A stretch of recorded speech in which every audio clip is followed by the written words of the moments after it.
here. So really, it gives me great pleasure to bring to the rostrum our keynote presentation is 100 Years of Garveyism and the UNIA, the black print for African liberation, and it gives me great pleasure to bring to the rostrum Tavazwa Shakara Mandaka from the Alkebu-Lan revivalist movement, Tenaimwari.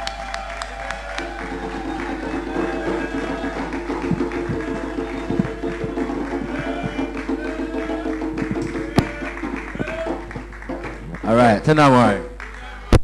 I feel to move, so we're going to come from behind the rostrum today. Everybody all right? Yeah, I'll make someone just EQ this mic for me, please. Make it sound like Barry White. Okay. Garvey lives! Mosiah lives! All right, my job in the few moments that we have, can everybody see the screen clearly? Do we need the lights up? I'm concerned about the camera as well, so if people can see it, then we don't need to turn it off completely. This should be fine, right? Can everybody see the screen? You sure? If anybody can't see it, put up your hand. Okay, is this cool? Camera people, are we all right? Yeah? All right, cool. Everybody blessed? Okay. Yes, I have a few short moments to really relate to you the magnificence of Marcus Mosiah Garvey and the Universal Negro Improvement Association and African Communities League. There is not enough time in the time that I have been allotted to be able to accomplish this task, do it justice. We're going to do the best that we can. Is everybody okay? Yeah. Are you sure? Yeah. This is a presentation that we dub Garvey and Garveyism 101. It's a foundational kind of, introductory presentation to give brothers and sisters the basics, regarding the life and legacy of the most eminent prophet and king, His Excellency Marcus Mosiah Garvey. And as a part of the 100-year centenary celebrations of the UNIA, myself and my brothers and sisters in the army, our Alkebu-Lan Revivalist Movement Youth, the army, are basically taking this on the road. So wherever you want it, brothers and sisters, it shall be there for you, wherever you want it, in the country, in the world, as long as you willing to pay airfare and them kind of things there, you know what I mean? All right? So yeah, so if you want it, then let us know. My brother, Reverend Anika, speak to him, or my sister in the Handa, speak to her, and they will, arrange the situation nice and easy, and we will come and we'll deliver this for you, brothers and sisters. Okay? Is that all right? All right, let's move on. So yes, we all know why we're here, and really what I want to try and do is give you an idea of why the UNIA-ACL was such an important, foundational, and robust organization that will trigger worldwide celebrations. It's very important that we understand that there are celebrations taking place today all around the world in the name of 100 years of Garvey and Garveyism, brothers and sisters. Taking place all over the USA, throughout the Caribbean, on Mama Africa, So we're in a historical and universal synchrony at the moment, brothers and sisters. Don't have time to go into the spiritual significance of that right about now, but let's hold us done. The Africans around the world at this particular moment in time are gathering to honor and celebrate this 100th anniversary of the UNIA-ACL. Yeah? Okay, can we just hail the African world, please? African world, all right. So understanding Garveyism, in the Alkebu-Lan Revivalist Movement, we say that Garveyism is the sum total of the life and legacy of the most eminent prophet and king, His Excellency Marcus Mosiah Garvey. It is the whole manifestation of the man, the vision, and the plan. Yeah, we heard a lot about the man from Auntie Jackie earlier on, so I'm not going to go over too much of it, brothers and sisters. And those of you who missed it, you should have been on time, but I just say it go. All right. But just for those, but truthfully, I'm a merciful black man. There's a few points here, brothers and sisters, that I'm not going to go into. But Marcus Mosiah Garvey was born on the 17th of Mosiah, 1887. Yeah. Now, you can read what's up on the screen as I talk, but it's very important for us to understand the context, in which Marcus Mosiah Garvey was born, and not just the date. We're dealing with 1887. 1887 was 2 years after the Berlin Conference, which was from 1884 to 1885. Yeah, the Berlin Conference was the conference in which European nations consolidated and organized their colonization of the African continent, following almost a century of invasion after the so-called abolition of the so-called slave trade. I said so-called abolition of the so-called slave trade because there was no abolition and there was nothing called the slave trade. Because you cannot trade in human beings, brothers and sisters. Our ancestors are human beings were not goods. Makes sense? So the so-called abolition of the so-called slave trade, brothers and sisters, took place. Yeah? And so therefore, and when I say a series of bloody massacre invasions, I'm talking about invasions, yeah? And not just invasions, but suppression of rebellion, brothers and sisters. Does that make sense? So for example, the British government, while they were going around the world talking about how they want to abolish slavery, were trying to figure out ways of squashing the revolution that was taking place in Haiti, brothers and sisters, that came to its fruition in 1804 under the leadership of Jean-Jacques Dessalines, yeah? And as a result of that revolution, Haiti developed the first modern constitution to completely outlaw slavery. You follow me, brothers and sisters? Yeah? Okay, so massacres and invasions are taking place all over the African continent. Africans in America, following the ending, so-called, of slavery in the formal sense in America, were facing Jim Crow and lynching, yeah, on a mass scale, to a degree that the violence that was perpetrated against African people in America post-slavery, in the post-slavery era, some say was even worse than the violence that we suffered during slavery, brothers and sisters, much of the time. Does that make sense? In the Caribbean, we're dealing with colonization, similar things, violence, suppression, degradation of the African in terms of trying to uplift ourselves. Does that make sense? And so there are historians who suggest that at this time, the late 1800s, Africans were in a position whereby we could be either re-enslaved or become on the road to extinction. Might sound far-fetched to some, but there's some people called the Aborigines, brothers and sisters.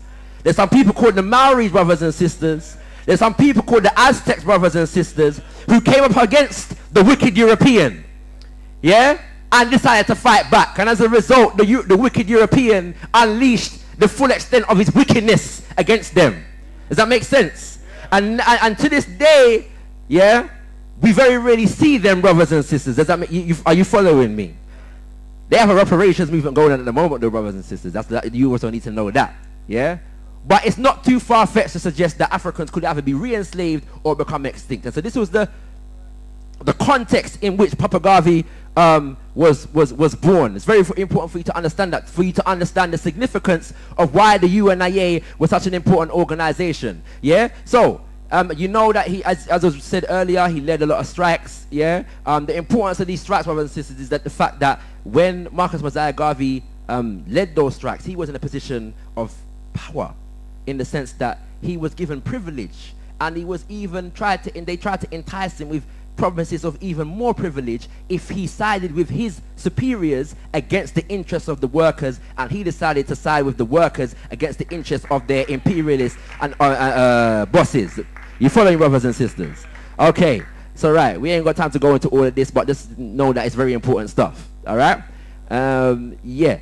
So the vision of Papa Garvey, yeah, as was read earlier, I started taking interest in the politics of my country, and then I saw injustices done to my race because it was black. I went traveling to South and Central America to find out if it was so elsewhere, and I found the same situation. I sailed to Europe and found again the same stumbling block: you are black. This is a man who was traveling the world now, looking specifically to study the condition of African people. Young man in his 20s, decided he was going to go around the world specifically to study the conditions of African people. He said, I read of the conditions in America. I read Up From Slavery by Booker T. Washington, and then my doom of being a race leader dawned upon me. Important thing that you need to know about Booker T. Washington: Booker T. Washington developed a school, an institute, educational institute called the Tuskegee Institute.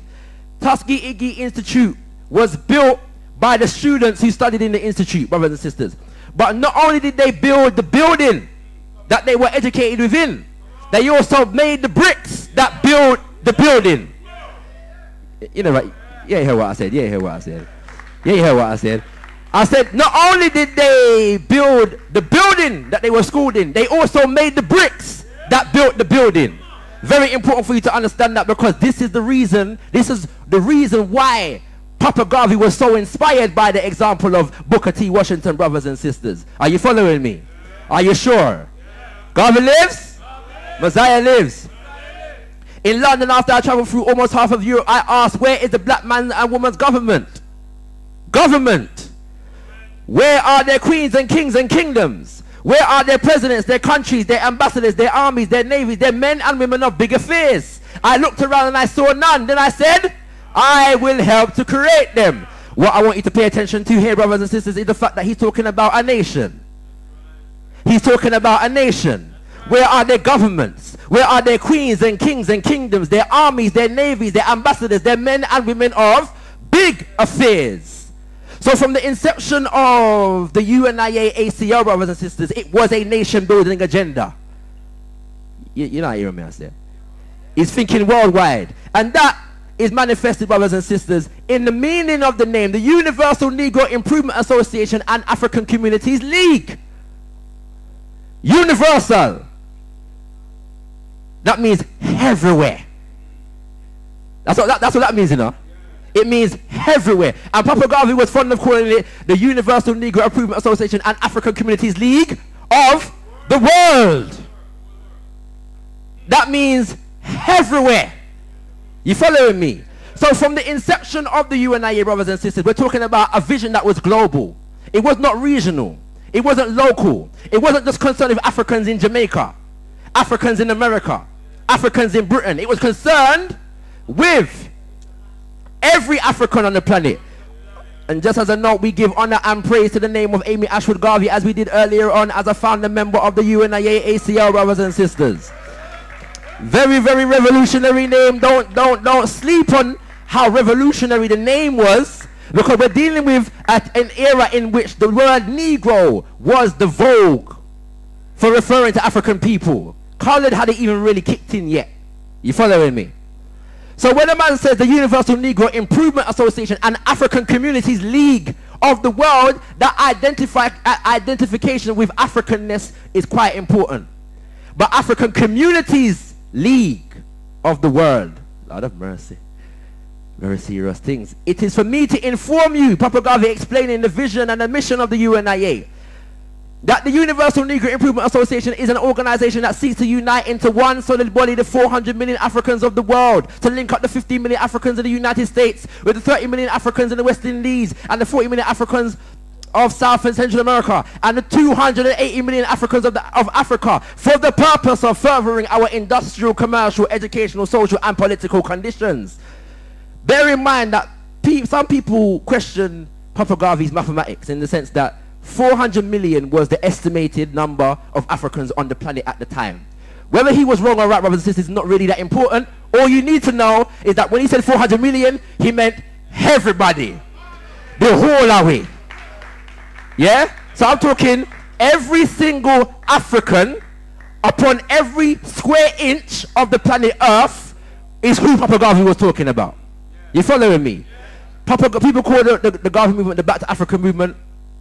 That was part of the program. Yes, there was a Back to Africa element of it. But Papa Garvey said they're organizing Africans for the purpose of furthering our industrial, commercial, educational, social and political conditions. That means wherever we are, not just back to Africa, you know, wherever we're there.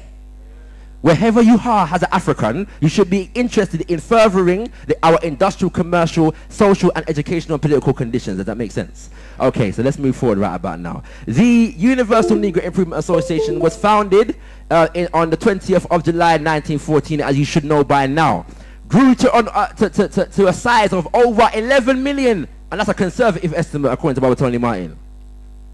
Over 11 million members worldwide, over 1,000 branches in over 40 countries, 2 shipping companies, an army defense and security unit, wholesale, retail, manufacturing businesses, schools, newspapers, international industrial development programs, brothers and sisters. Let's break it down, because we're dealing with institution building. Why are we here celebrating the UNIA-ACL right about now? Is it because they campaigned very well? Is it because they marched very well? Is it because they were famous for going on streets and chanting no justice, no peace? No, brothers and sisters. Much more than that was going on in the Universal Negro Improvement Association and African Communities League. So the program of the UNIA was essentially an institution building program. In order to build a nation, you need institutions.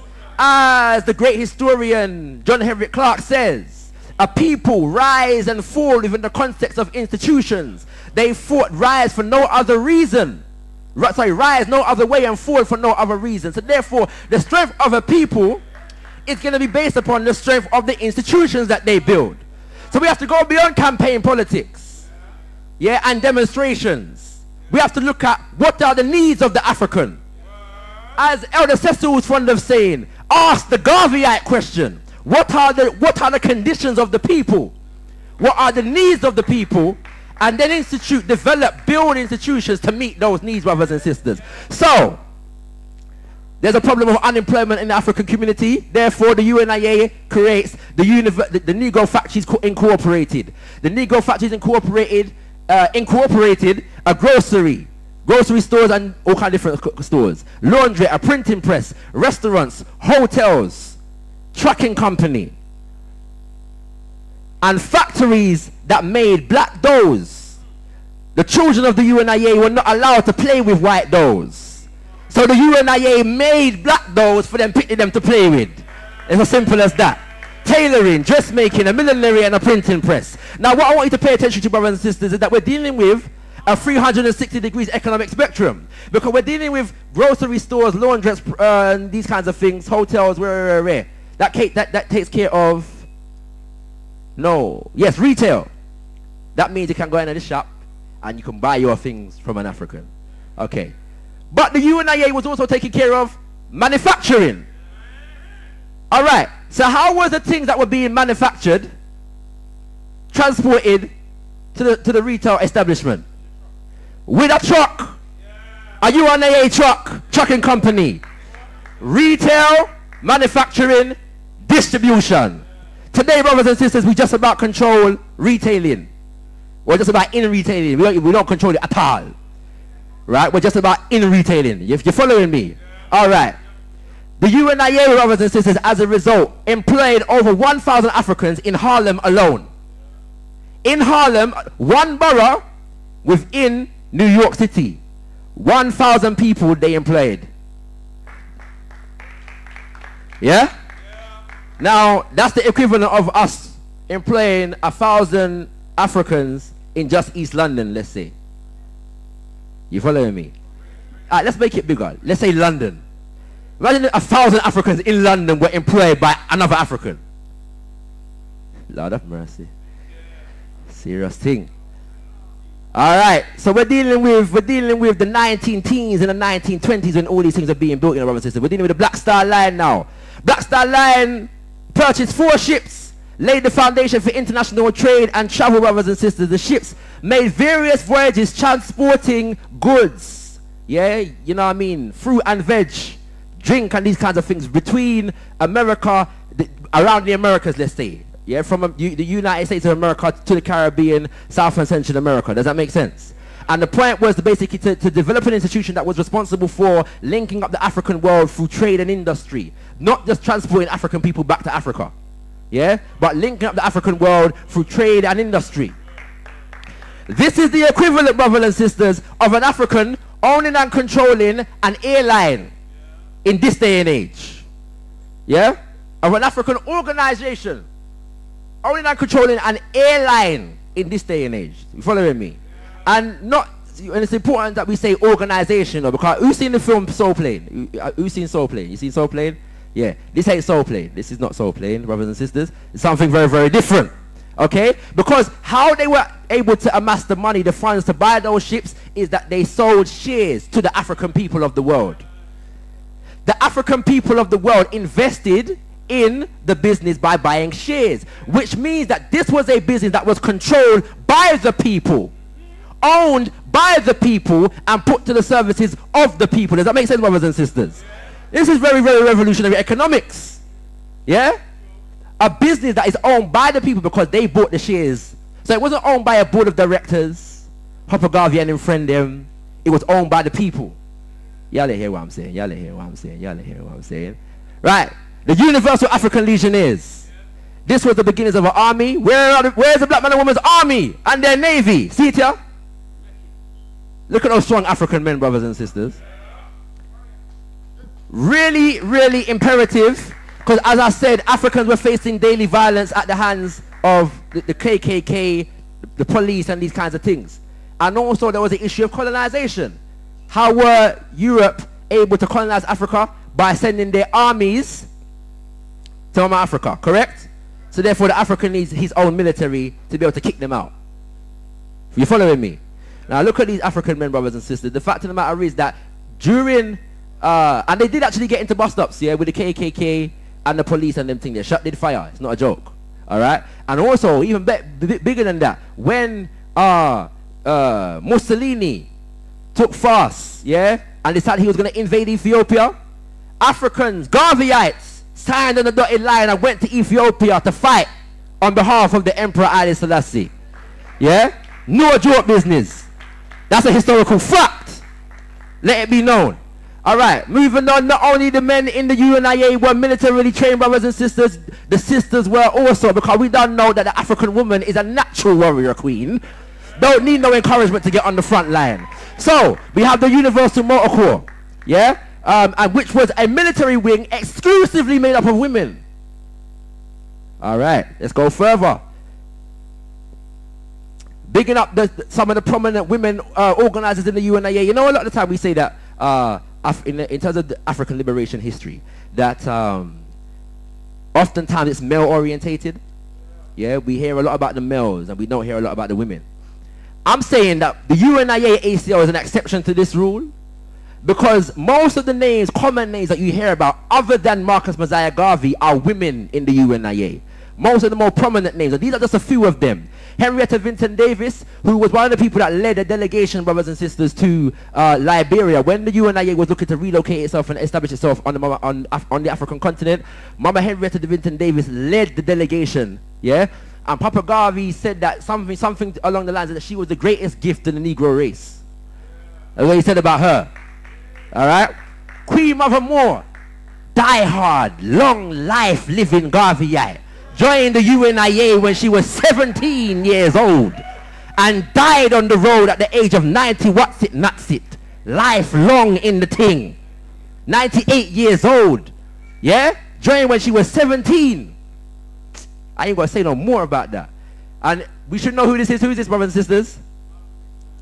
The mother of Omowale Malcolm X. Yeah? The mother of Omowale Malcolm X. Malcolm X's mother and father, Earl and Louise Little, met in the UNIA and were leading members of branches in the UNIA. I say branches because they moved around the United States of America, and wherever they went, they either joined the branch or established the branch.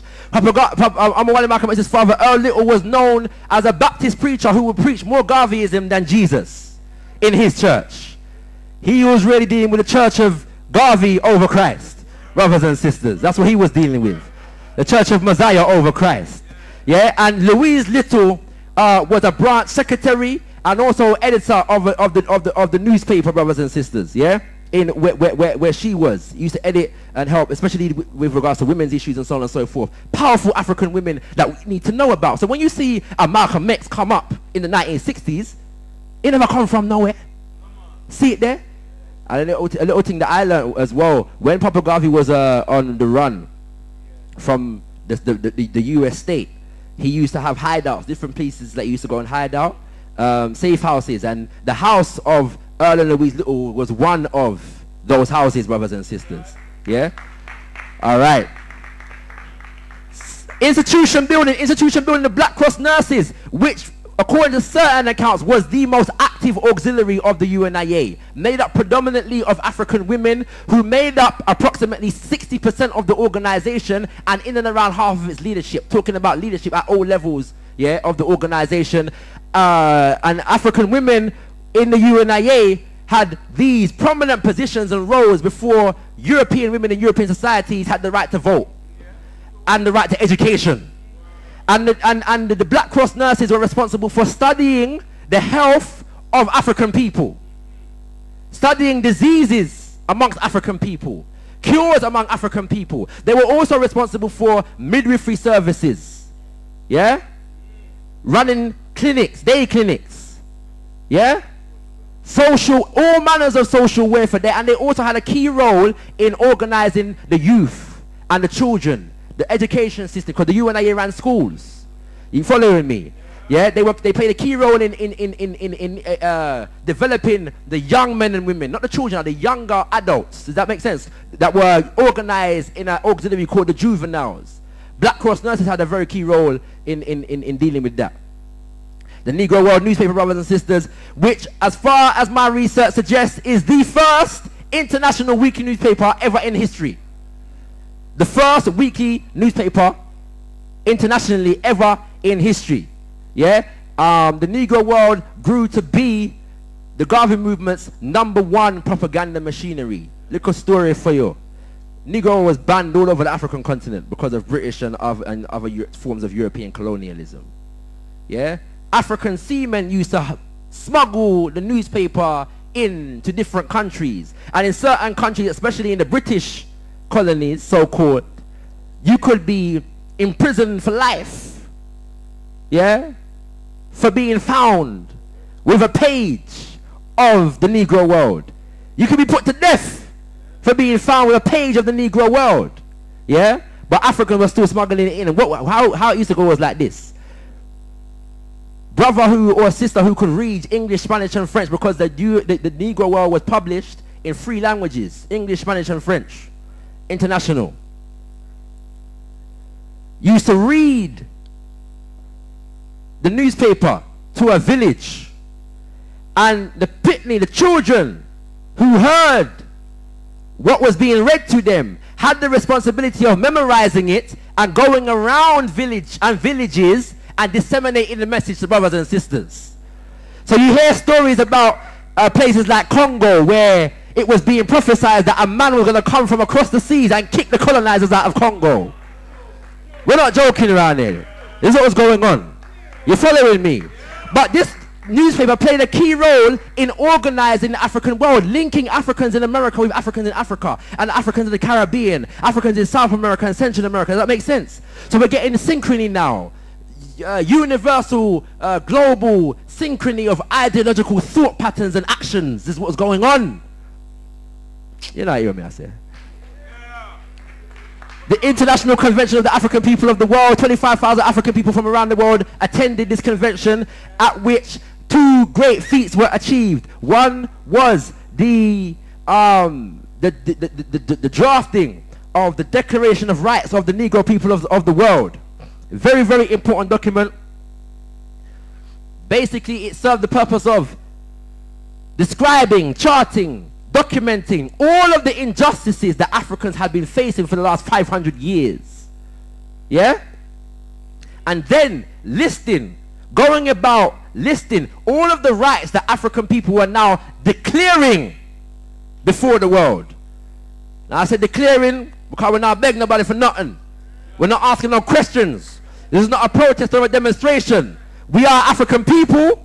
This is who we are. And this is what we declare. Say it and it is. Be and it is. Say it, go. No questions, nothing asked. Yeah?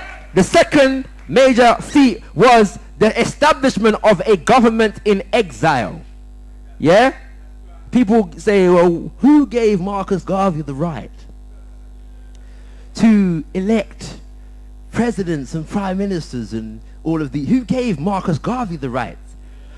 First of all, your question is stupid and erroneous, because this was not just Marcus Garvey. We're talking about 25,000 people that attended the thing, yeah, and thousands more who were turned away. In fact, I'll tell you better than that. The parade after the convention, which was 31 days, had 100,000 people marching under the flag of the red, the black, and the green, chanting, advance, advance to victory, let advance to meet the foe. Imagine 100,000 African people walking through America, Harlem, advance to meet the foe. Are you me? You're not, hey, sure, you're not hearing me, I say. You're not hearing me, I say. Listen, so, when you got 100,000 people, brothers and sisters, you can elect a government in exile to kick out European colonizers, simple as that. So people were elected as supreme potentates of the order of the Nile. Let me say it again. Supreme potentate of the order of the Nile. Understand the significance? Where is the Nile? And what is the significance of the Nile to Africa? The Nile is the origin and foundation of not just African but world civilization. So when you say supreme potentate of the order of the Nile, what you are doing is realigning, re-centralizing the focus of Africa and African civilization and culture in the hearts and minds of African people.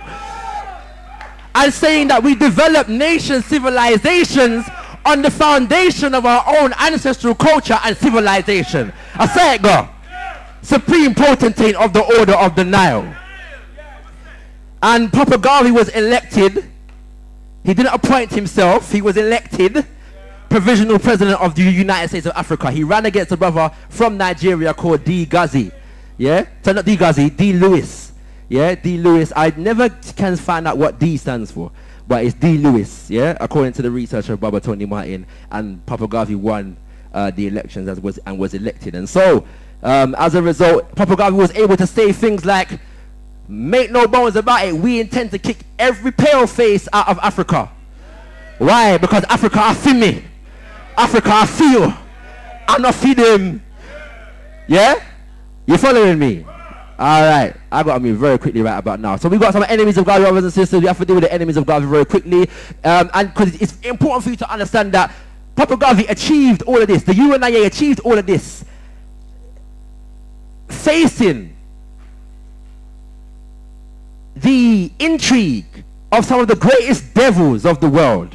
The biggest devils of the world. So you had the European imperialists. Yeah, primarily Britain and America, but all of Europe. Alright, then you had the communists and the socialists which is interesting, because the communists and the socialists are supposed to be against the imperialists. But in many aspects of the UNIA legacy, you can find alliances between the communists and the imperialists to mash up the Garvey movement. Very serious thing, very serious thing.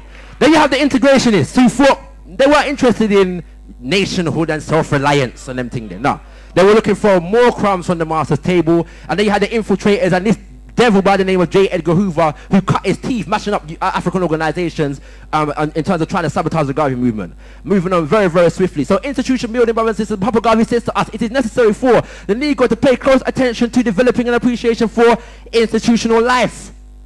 It is incumbent upon him that he also have and control his own institutions based upon his own cultural, civilized ideals, supreme potentate of the order of the Nile. I love saying it, you know, brothers and sisters. It's nice, it's beautiful. It rolls off the tongue. As for instance, he may have his own church, but it is not necessary for him to adopt the particular articles of faith of the church of other races. He is not a Hebrew, therefore he would not adopt the Hebrew faith. He is not by origin a Roman Catholic or an Anglican, because these faiths were made and religions were made and founded by white men with an idea of their own. His universities and colleges and schools may engage in the same process of education, but with an adopted curriculum necessary for the special benefit of the African, with the absolute objective of attaining the end that is particularly desired by the race. So African-centered education, brothers and sisters, is not just the national curriculum with a bit of African history thrown in. Yeah, you could talk about the pyramids and the Sphinx and them kind of things there. No, it's about what are the problems of the African people. What problems do we need to solve, and how do we educate the children in a manner that they're able to solve those problems specific to the problems of the African people, brothers and sisters? Does that make sense? Okay, let's move on very quickly. Essential principles of Garveyism, and I'm going to deal with this, I'm going to close, because all of this, all of that institution building was done on an ideological basis, and the ideological basis, as Papa Garvey defined it, was African fundamentalism. That means we're dealing with all things that are fundamental to being African. Fundamentally. Yeah. Alright. So the first principle of African fundamentalism, as identified by, again, Baba Tony Martin, is race first. So you have self-reliance, so you have nationhood, and then you have, as we add as the Alkebu-Lan revivalist movement, because we understand the centrality of spirituality to Papa Garvey legacy, we add African spiritual orthodoxy. Let's go through and explain them using the words of Papa Garvey himself. Race first. In a world of wolves, one should go armed. And one of the most powerful defensive weapons within the reach of African people is the practice of race first. In all parts of the world, yes, put your race first like all other races do. That means that everybody else has to put themselves first, you can put yourself first, and don't ask nobody no question, just do it. Alright. Okay. That explains itself. Self-reliance. Power is the only argument that satisfies man. Except the individual, the nation, the race has power that is exclusive. That individual, nation, or race will be bound by the will of others who possess this great qualification. The African must get power. Power in every kind. Power in education. Power in science. Power in industry. Power in higher government. Power in politics. That kind of power that will stand out so that other races and nations will see, if not feel. Speaks for itself, right? Self-reliance. Moving on real quickly. Nationhood. No race is free unless it has a nation of its own system of government, its own order of society. Never give up this idea. Never be satisfied to live under the government of other people, because you will always be at their mercy. Visualize for yourself. Visualize for yourself. Your own kings, queen, emperors, presidents, your own government officials and administrators who look like you. 2 criteria. They have to be your own and they have to look like you. So we ain't talking about Obama. We're not talking about Barack Obama, brothers and sisters. I'm sorry to disappoint some of you. I know some of you are going to be disappointed. We are not talking about Barack Obama because he's not our own. He must feed him. You following me? Okay. All right. Moving on very swiftly. We are determined. Why? What's the purpose of nationhood? We are determined to solve our own problems by redeeming our motherland Africa from the hands of alien exploiters and founding a government, a nation of our own, strong enough to lend protection to the members of our race scattered all over the world, and to compel the respect of nations, compel the respect of the nations and the races of the earth. People say that Papa Garvey, you know, with Africa focus and so on and so forth, but I've already explained to you that this was a world mission. A universal mission. We are African people, so we're Africa focused. Just like if you are a follower of Islam, whenever you pray to Mecca. Not because you know you don't understand that there's Muslims all over the world, but because Mecca is central to Muslims. So therefore Africa is central to the African. And as an African nation, there used to be a saying, brothers and sisters, that everybody has a flag but the coon. Well, the UNIA dealt with that, brothers and sisters, because they gave us the flag of the red, black and green. Yeah? Nationhood. Through a flag for the African people of the world. Red for the blood of our sacrifice of our ancestors, black for the people, and Africa for the motherland and the prosperity of the future. African spiritual orthodoxy. If the white man has an ideal of a white God, let him worship his God as he desires. If the yellow man's God is of his race, let him worship his God as he sees fit. The God of Isaac and the God of Jacob, let him exist for the race who believes in the God of Isaac and the God of Jacob. Lord have mercy. I don't have time to go into the significance of that line alone. That's their ancestors, you know. Alright, anyway. We believe in the God of Ethiopia, Africa, the black God, the everlasting God, God the Father, God the Son, God the Holy Ghost, the one God of all ages. That is the God in whom we believe, and we shall worship him through the spectacles of Ethiopia. Rastafari. And I. Giving honor and praise. Oh, by the way, if you want to know more about that, brothers and sisters, because I'm breaking it down on the 12th of Mosiah. Look on your chair, look and look for the flyer. We're dealing with this thing. We're going to be going into Papa Garvey's spiritual legacy in a way that I don't have time to go into today, but it's very, very important and one of the most understudied and underappreciated aspects of the Garvey legacy. I'm dealing with a subject called Marcus Mosiah Garvey and Black Liberation Spirituality, brothers and sisters. Come out on the 12th of Mosiah and I'll break it down nice and easy for you, okay? Giving honor and praise to this great African woman we gave honor and praise to earlier, and I'm saying the level of, and I want to thank Mama Queen Nzinga for the book, seriously, because I'm reading the book and the depth of this woman and what she went through, understanding that, and I have to say this, understanding that when Papa Garvey was incarcerated, you know, much of the leadership on the daily running of the UNIA fell on her shoulders. Yeah, so she was having to deal with the attacks that he was facing from within and without. From idiot man who didn't feel that she had the potential to be in that position. And she stood against it. Yeah? And much of what we know and understand about Papa Garvey's legacy today, brothers and sisters, understanding that after he died, there was a systematic process of trying to wipe his name from history. And it were people like Eminent Garvey who kept that alive. Yeah? When the 60s revolution was in full fruition, it was Eminent Garvey who was the authority on Garvey and Garveyism. And he stepped into the role and kept his name alive so that Elder Brother Tony Martin can pick it up at a later date. Make it known. Anyway, we've got to move on because time. So yeah, these are the books that you need to get. Alright, look around, see if any of the stores have got them. And look at the history and the legacy. All these people are born out of the legacy of the legacy of the UNIA in one way, shape or form. We don't have time to go into it. But we have to also understand that there's an unbroken line of leadership from Papa Garvey all the way down to the current President General, brothers and sisters. In 1938,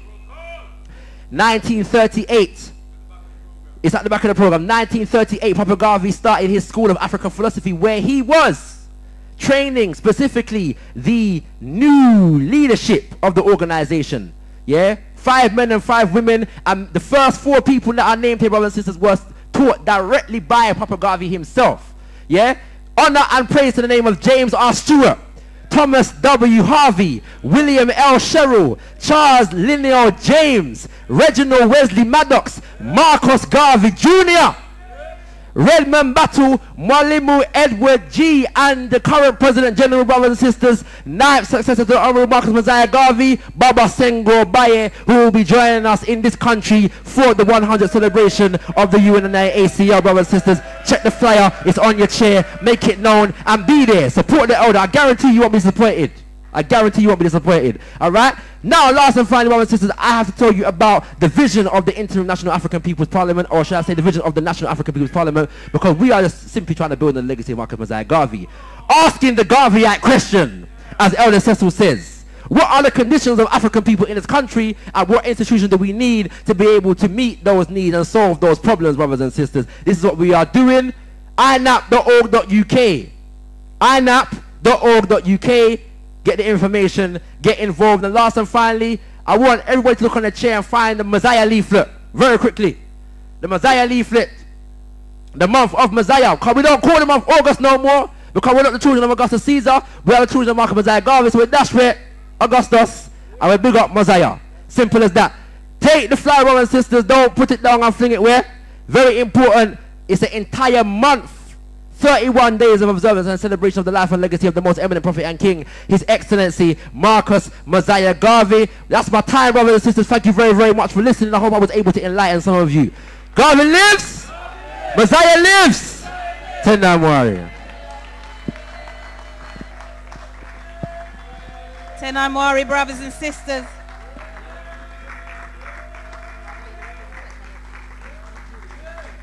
Okay. Tenamori, brothers and sisters, we can do better than that. Brother Shakara, come back in. Brother. Yeah.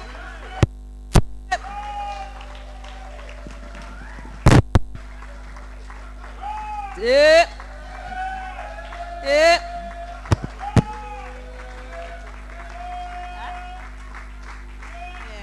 Tenamori, I just wanted to give our brother another hailing, just to show our appreciation to him and the deliverance of his message. Tenamwari.